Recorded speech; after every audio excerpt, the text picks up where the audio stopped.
प्रभु यीशु मसीह के प्रिय और मधुर नाम में एक बार फिर से आप सबों को जय मसीह की शालोम कहती हूँ।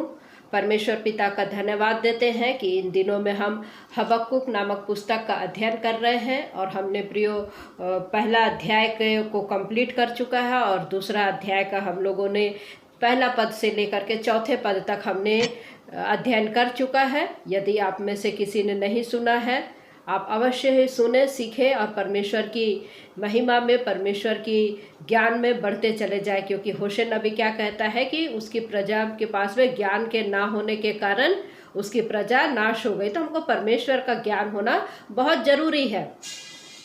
हम लोग सीख रहे हैं मेरे प्रियो।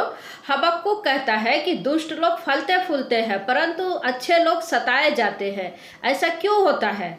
ऐसा क्यों होता है? और इन्हीं विषयों पर हम चर्चा कर रहे हैं और आगे हम देखते हैं कि हबक्कुक उन बातों को कह रहा है जिसको परमेश्वर जो है उन्हें उत्तर दे रहा है। हम देखेंगे कि कैसे वो दर्शन को देख रहा है मेरे प्रियो, कैसे वो दर्शन को देख रहा है और क्या कहता है। परमेश्वर ने उसको देखा कि साफ साफ लिख दे, वरन पटियाओं में भी लिख दे कि दौड़ते सहजते से पढ़े जाए, दौड़ते हुए भी सहजता से पढ़ी जाए। तो हम इन सब चीज़ों को देख रहे हैं कि वह दर्शन में जो कुछ भी देख रहा है, परमेश्वर का वचन कहता है कि वो पूरा होगा। कहता है कि यदि इसमें समय भी लगे तो भी ये व्यर्थ ना समझी जाए, ये अवश्य ही पूरा होगा। मेरे प्रियो, मनुष्य के जीवन में दो मार्ग है। जो उसके पहला जो है उसके घमंड का मार्ग है, जो उसने स्वयं अपने आप से वो प्रयासरत रहता है कि हमको किसी के ऊपर में भरोसा नहीं करना, वह स्वयं पर भरोसा करता है और स्वयं वो अपने मार्ग पर चलता है। और दूसरा जो है उसके विश्वास का मार्ग है, जो परमेश्वर उसका उद्धारक है। परमेश्वर जो है उसका उद्धार करेगा और जो विश्वास रखता है वह जीवित रहेगा और अनंत जीवन में प्रवेश करेगा। परंतु घमंडी का विनाश जो है वो निश्चित है। हबक्कुक जो है एक विश्वासी जन है। उसने क्या कहा? मैं गुम्मट में पर चढ़कर ठहरा रहूंगा और ताकता रहूंगा और वह परमेश्वर की उत्तर की प्रतीक्षा करूंगा। क्या कहता? वो परमेश्वर की उत्तर का प्रतीक्षा करूंगा कि मैं उत्तर देने वाले परमेश्वर पर विश्वास करूंगा, मैं उत्तर देने वाले परमेश्वर पर विश्वास करूंगा। इसलिए जो है प्रियो, हमको इब्रानियों की पुस्तक में हम लोग पढ़ते हैं 11वां अध्याय 6वां पद में कि विश्वास बिना उसे प्रसन्न करना अनहोना है। और हम देखते हैं कि क्योंकि उसके पास में आने वाले को विश्वास करना चाहिए कि वो है और वो अपने खोजने वाले को प्रतिफल देता है। तो परमेश्वर जो है मेरे प्रियो आज भी हमको और आपको बुला रहा है। उसके पास में आने का साधन केवल और केवल जो है विश्वास है, केवल और केवल जो है विश्वास है। मेरे प्रियो, विश्वासी जन जो है विश्वास के द्वारा जीवन पाता है, वह विश्वास के द्वारा चलता है और वह विश्वास के द्वारा ही अनंत जीवन में प्रवेश करता है।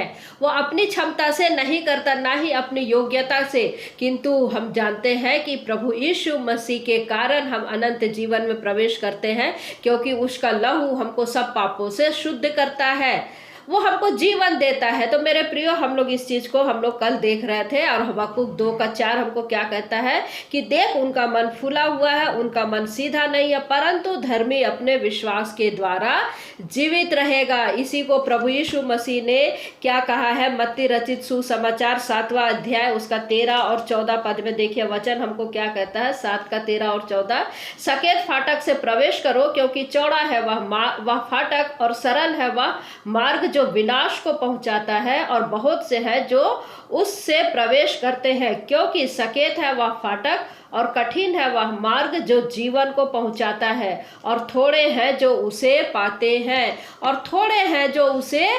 हैं। तो मेरे प्रियो, यहाँ पर हम देखते हैं स्पष्ट रूप से सत्य वचन यहाँ पर प्रभु यीशु मसीह कह रहे कि इस संसार में बहुत से लोग हैं जो चौड़े मार्ग पर चल रहे हैं, और चौड़े मार्ग पर चल रहे हैं क्योंकि उनको पता नहीं कि आगे विनाश है, परंतु सकरा मार्ग वह मार्ग है जो जीवन देता है और जीवन को पहुंचाता है, और बहुत कम लोग हैं जो जीवन के मार्ग पर चल रहे हैं।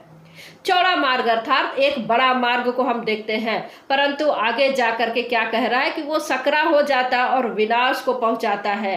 और सकेत फाटक सकेत फाटक भी है, परंतु उसका सकेत द्वार भी सकेत है। यूहन्ना हमको कहता है 14:16 में कि मार्ग सत्य और जीवन मैं ही हूँ। प्रभु यीशु मसीह वहां पर कहते हैं कि मार्ग सत्य और जीवन मैं ही हूँ, बिना मेरे द्वारा कोई पिता के पास में नहीं पहुंच सकता। तो मेरे प्रिय, यहाँ पर साफ साफ हमको बता रहा है प्रभु यीशु मसीह की मार्ग सत्य और जीवन यीशु ही है। बिना उस पर विश्वास किए आप स्वर्ग में प्रवेश नहीं कर पाएंगे। यह प्रवेश द्वार एक ही मनुष्य तक सकेत है और वो मार्ग ही है, और हमें वो मार्ग दिखाता है, अर्थात प्रभु यीशु मसीह। इसलिए हमको वचन हमको बताता है, 1 यूहन्ना 5वां अध्याय उसका 12 पद कहता है कि जिसके पास पुत्र है उसके पास में जीवन है, और जिसके पास में परमेश्वर का पुत्र नहीं है उसके पास में जीवन भी नहीं है। उसके पास में जीवन भी नहीं है। तो मेरे प्रियो, आपके पास में या तो जीवन हो सकता है या तो आपके पास में जीवन नहीं हो सकता। आपके पास में या तो प्रभु यीशु मसीह है या प्रभु यीशु मसीह नहीं है। या तो आपके पास में विश्वास है, या तो आप विश्वास करते हैं, या तो फिर आप विश्वास नहीं करते हैं। दोनों मार्गे हैं। तो मेरे प्रियो, हमको कोई अनुष्ठान हमको स्वर्गीय राज्य में प्रवेश नहीं करा सकता, ना ही हमको किसी कलीसिया के सदस्य हमको स्वर्गीय राज्य में प्रवेश करा सकता है। किसी शपथ पत्र पर, यदि शपथ पत्र पर हस्ताक्षर कर रहे हैं तो आपको वो स्वर्गीय स्थान पर नहीं पहुंचा सकता।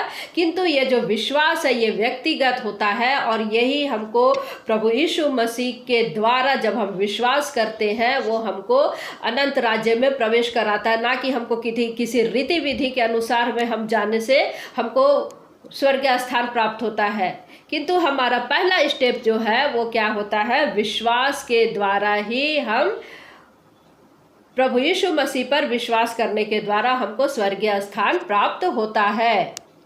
और ये फाटक जो है सकेत है, जो कठिन लगता है। परमेश्वर ने संसार को एकमात्र यही मार्ग दिया है।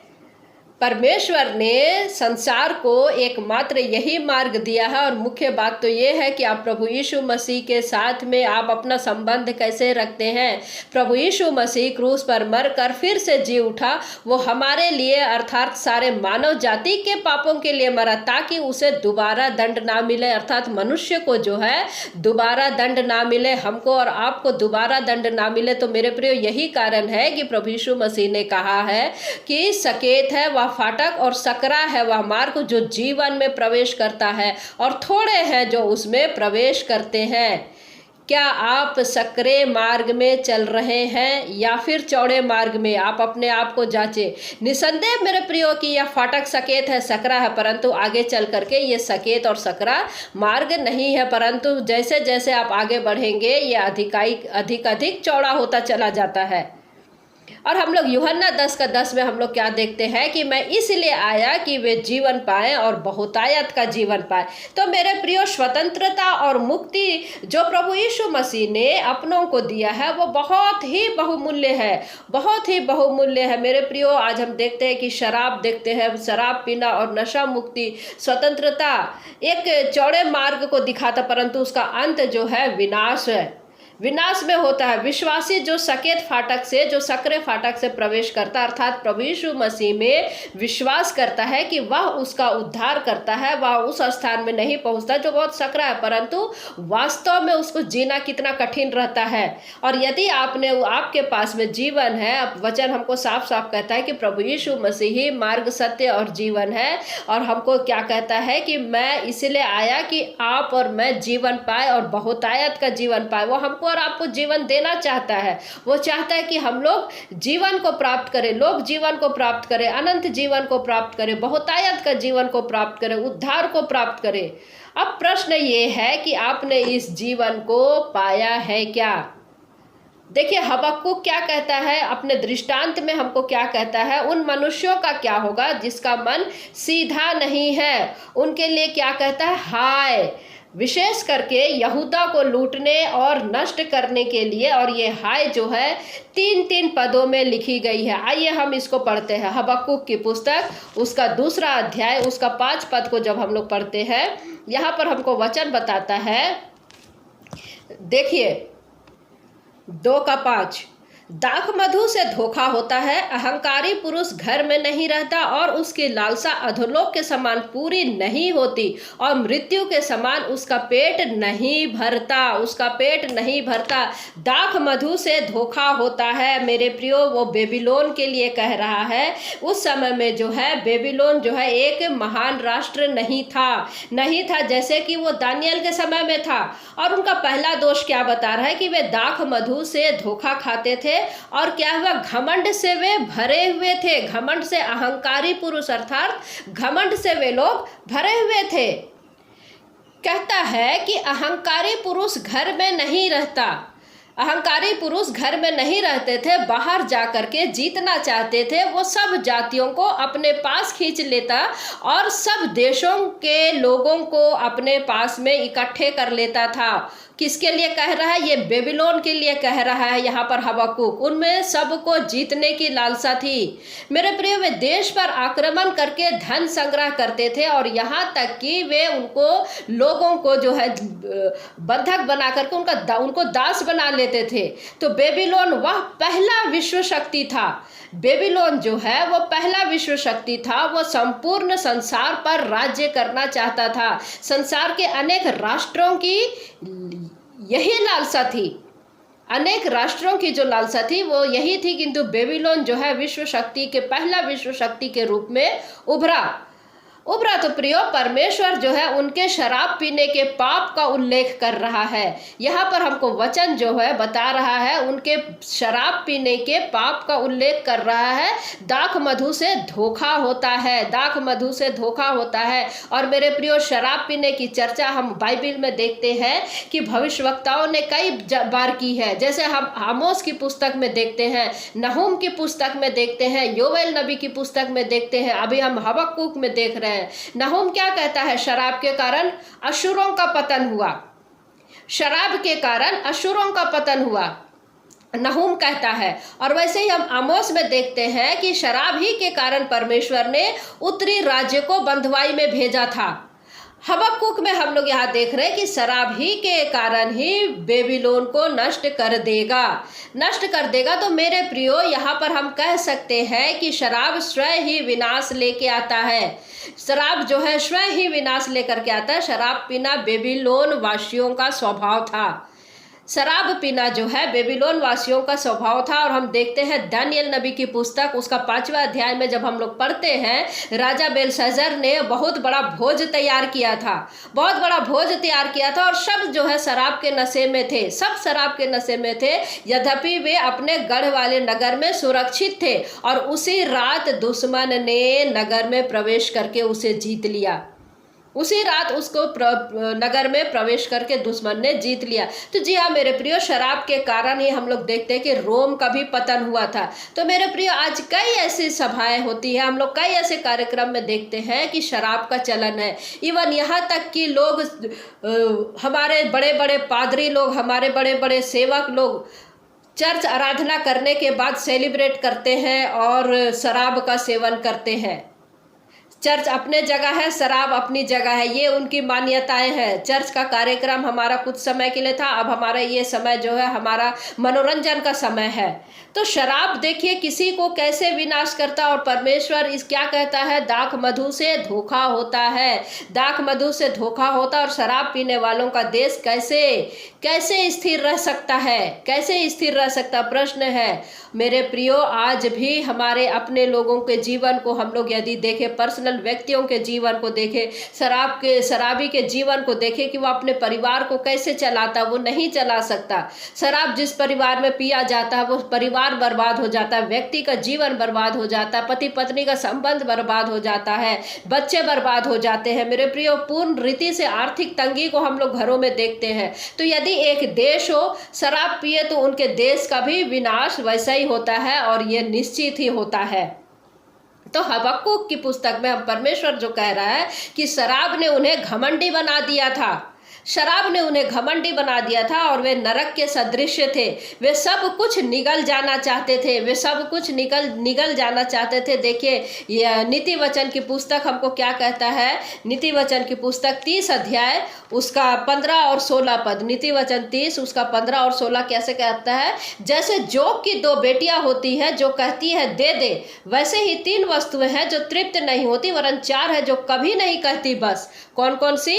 अधोलोक और बांझ की कोख, भूमि जो जल पीकर तृप्त नहीं होती, और आग जो कभी नहीं कहती बस, कभी नहीं कहती बस। तो प्रियो हबक्कुक जो है, हबक्कुक यहाँ पर कह रहा है कि अभिव्यक्ति काम में ला रहा है कि उसकी लालसा जो है अधोलोक के समान पूरी नहीं होती। एक शराबी की जो लालसा है अधोलोक के समान में पूरी नहीं होती। वे अपनी सीमाओं को बढ़ाना चाहते, वे संतोष नहीं रहते, उन्हें संतोष नहीं था। अब परमेश्वर जो है बेबीलोन पर 5 हाय को लाता है, 5 हाय को लाता है। हम लोग देखते हैं हबक्कुक की पुस्तक 2 अध्याय उसका 6वां पद को जब हम लोग पढ़ते हैं, यहाँ पर लिखा है, क्या वे सब उसका दृष्टांत चलाकर और उस पर ताना मारकर ना कहेंगे, हाय उस पर जो पराया धन छीन छीन कर धनवान हो जाता है। कब तक? हाय उस पर जो अपना घर बंधक की वस्तुओं से भर लेता है। यहाँ पर हम देखेंगे 5 हाय को हम लोग देखेंगे, जो हम लोग देख रहे हैं कि ताना मार करके यहाँ पर कहा जाना, ताना मारने का दृष्टांत को हम लोग देख रहे हैं, क्योंकि वे पराये धन को छीन छीन कर धनवान हो जाते थे, क्योंकि वे पराये धन को लूटते थे। अब आज भी हम देखते हैं कि बहुत सारे जो लोग हैं, बहुत सारे जो परिवार है, जो बहुत सारे ऐसे लोग हैं जो अपने धन को बचा करके रखते हैं और दूसरों के धन को लूट करके धनवान बनते हैं। क्या कह रहा है वचन कि वे सब क्या है, पराया धन छीन कर धनवान हो जाता है। Question mark. तो क्वेश्चन क्या है कि क्या वे सब उसका दृष्टांत चला कर लिखा है। वे सब संभवतः बेबीलोन से जो पीड़ित राज्य है उनके लिए कहा गया है। और आगे कहता है कि हाय उस पर जो अपना घर बंधक किए हुए वस्तुओं से भर लेता है। तो मेरे प्रिय परमेश्वर जो है उन पर हाय डालता है, क्योंकि वो दूसरों की संपत्ति लूटते थे। और परमेश्वर ने कहा था कि मनुष्य जो है पसीने की रोटी खाएगा। परमेश्वर क्या कहा था? पसीने की रोटी खाएगा, अर्थात कमाई खाएगा। तो मेरे प्रियो, यदि आप पसीना बहाकर रोटी नहीं खाते तो कोई और आपके लिए पसीना बहाता है, कोई और पसीना बहाता है। और बेबीलोन चाहता था कि पसीना कोई और बहाए और वे उसका आनंद ले, तो परमेश्वर जो है बेबीलोन को दंड दे रहा। मैं इसको फिर से कहूंगी कि यदि आप पसीना बहाकर रोटी नहीं खाते तो कोई और ही आपके लिए पसीना बहाता है। और बेबीलोन चाहता था कि पसीना कोई और बहाए और वे उसका आनंद ले। अब बेबीलोन को परमेश्वर दंड देगा और वह धर्मी है, परमेश्वर न्यायी है, वह ऐसा अवश्य ही करेगा। देखिए अब 7वां पद क्या कहता है, 2 अध्याय 7वां पद। हबक्कुक, जो तुझसे कर्ज लेते हैं, क्या वे लोग अचानक ना उठेंगे? क्या वे ना जागेंगे जो तुझको संकट में डालेंगे? क्या लिखता? जो तुझसे कर्ज लेते हैं, लिखता जो तुझसे कर्ज लेते हैं, क्या तू उनसे लूटा ना जाएगा? तो प्रियो, मनुष्य जो बोता है वही काटेगा, मनुष्य जो बोएगा वही काटेगा, लूटने वाला भी लूटा जाएगा। जैसी करनी वैसी भरनी। और हम देखते हैं कि मोदिब सेना के जो सेनापति ने फरात नदी को नहरों की ओर मोड़ करके थल से नगर प्रवेश का मार्ग बनाया था और रात में प्रवेश करके उसने बेबीलोन को जीत लिया था। तो मेरे प्रिय, व्यक्ति जो है इस संसार में रहते हुए जैसा कार्य करता है, दूसरों के लिए गड्ढा खोदता है, वो स्वयं ही गड्ढे में गिरता है। और परमेश्वर इस बात की चेतावनी हबक्कुक के द्वारा दे रहा है बेबीलोन के लिए दे रहा है। यहाँ तक कि उसने अपने चुने हुए लोगों के लिए भी, जिन्होंने परमेश्वर की ओर अपना मन नहीं फिराया था कि हर एक व्यक्ति जो परमेश्वर से दूर है दंड पाएगा। हर एक व्यक्ति जो परमेश्वर से दूर है दंड पाएगा। तो मेरे प्रियो, यहाँ पर हम निष्कर्ष में देखते हैं कि आज परमेश्वर का वचन मुझे और आपको यही बता रहा है कि हमें शराब से दूर रहना, हमको शराब नहीं पीना है, क्योंकि शराब जो है हमारे व्यक्तिगत जीवन को, हमारे शरीर को नाश करता है, हमारे परिवार को नाश करता है, हमारे बच्चों को बर्बाद करता है, हमारे परिवारों को खुशहाली से दूर करता है, हमारे बच्चों की अच्छी पढ़ाई लिखाई, लालन पालन, संस्कार हम नहीं दे पाते हैं, पति पत्नी के संबंध जो है ठीक नहीं हो पाते हैं। कहने का अर्थ है कि शराब ना सिर्फ परिवार में परंतु देश का भी विनाश को लाता है, देश का भी विनाश को लाता है। और यहाँ पर हमको परमेश्वर का दास हबक्कुक हमको यही कहता है कि शराब के कारण, घमंड के कारण बेबीलोन देश को दंड मिलेगा। शराब के कारण, घमंड के कारण बेबीलोन को दंड मिलेगा, क्योंकि हमारा परमेश्वर जो है न्यायी परमेश्वर है, वह धर्मी है, वह प्रेमी है, वह कभी भी किसी दोषी को दंड दिए बिना नहीं रहता, दंड दिए बिना नहीं रहता। आज बहुत से लोग हैं जो अपने परिवार में इस आदत से लाचार हैं मेरे प्रियो।